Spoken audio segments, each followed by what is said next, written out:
The installation of the shower system is a snap in both new and remodel construction. The multi-piece shower system is composed of panels and floor pieces that make up the completed system.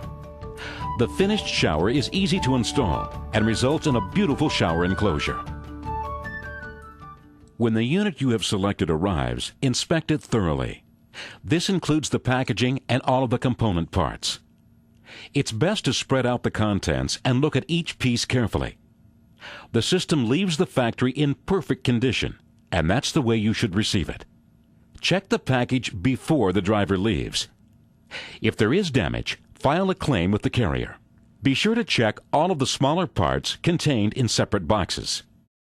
The first step in the installation process is to check the framing and assure that it is square on all sides.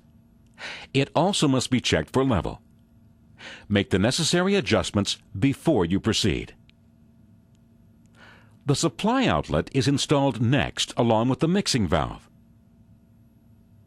The drain must be plumbed in compliance with the local codes. Install the drain on the pan. Here are the steps needed to install the pan.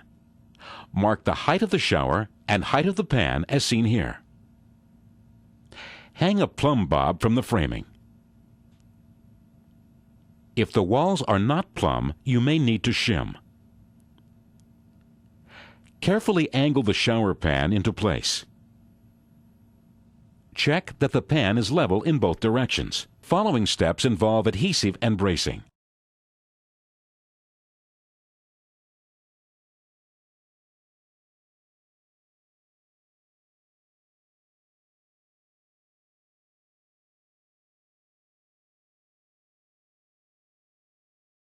Lower the pan into place.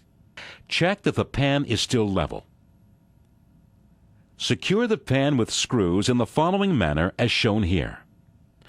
The next step is to position the lower back wall in place. Screw it to a stud to keep it stable. The upper back wall goes in next. Be sure not to scratch or nick either panel.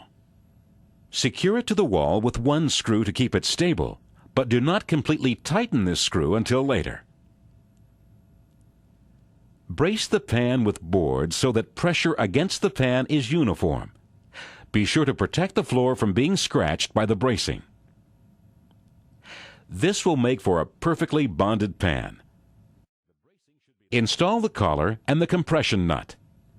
Remove the screw that you put in earlier from the lower back wall section. The side wall is now carefully installed, taking care not to scratch the surfaces. The top of the back wall must be pulled into the side wall as shown here. With the supplied suction cup, pull the back wall until you hear a click and feel the spring clip engage. Continue with this process until all of the clips are properly engaged. If you need to remove the side wall for some reason, just lift the panel up about 2 inches. This will release the clips. Proceed carefully when doing this. Fasten the top of the side wall to the studs while firmly pushing down on it. Now install the remaining screws. Caulk all of the joints with a small opening cut at an angle. Allow all of the caulk to completely dry before using or testing the unit. A good installation will result in an attractive shower with many decades of good service. Thank you for taking the time to learn about the proper method of installation.